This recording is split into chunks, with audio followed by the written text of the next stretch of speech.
nga to sa kabubuton, maunsa man ang atong pagtuo. Kasi kayo sa Pilipos, nga maunsa man ang atong pagtuo, kung dili ta gabuhat sa kabubuton sa Dios. Wala gaber pulos ang atong pagtuo mga igsoon. Sabi ni Abraham, ang iyang pagtuo buhi, kanya naman, naay buhat. Sa ato aming igsoon, masilat ang Lord, salamat Ginoo sa imong kaayo.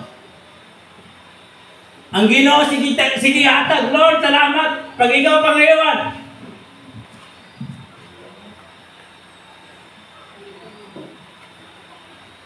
Mga igsoon, bukat kayo para sa Ginoo sa pagtagana, pero maunay tinuon mga igsoon, usaon nato pagabuhi sa atong pagtuo, kundi nagabuhat. Mga igsoon, wala ta mong ipadungdung ha. Kaya basin, pastungan na ba ko'y dalam? Di, nata mga ade. Dili mga igsoon, ayaw ninyo hununaan na. Amen.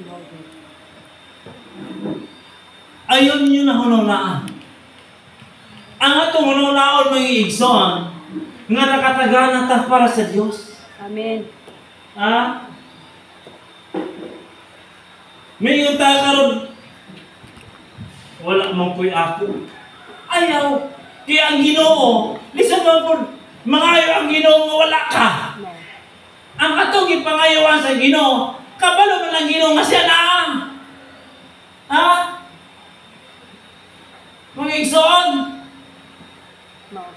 wala, di ba putang paray kasi Ginoo, kabalo po ng Ginoo nga kita wala.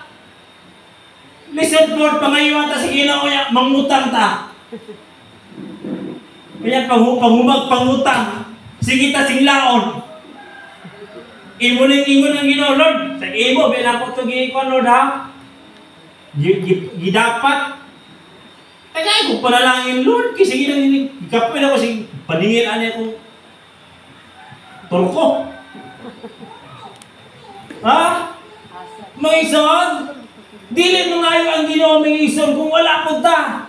Pero kabalo po ng Ginoo, wag siya mangayo ang Ginoo, kabalo ang Ginoo, nga naata. Amen. Mga igsoon, na sa ato ang pagtagana ni Amen. Hallelujah. May nga karon gusto ta kay mo sa Ginoo. May nga Lord, imo ba kung gikaymutan? O ya kung taganahan ta sa Ginoo sa iyang kaymot, di ta mabuhat.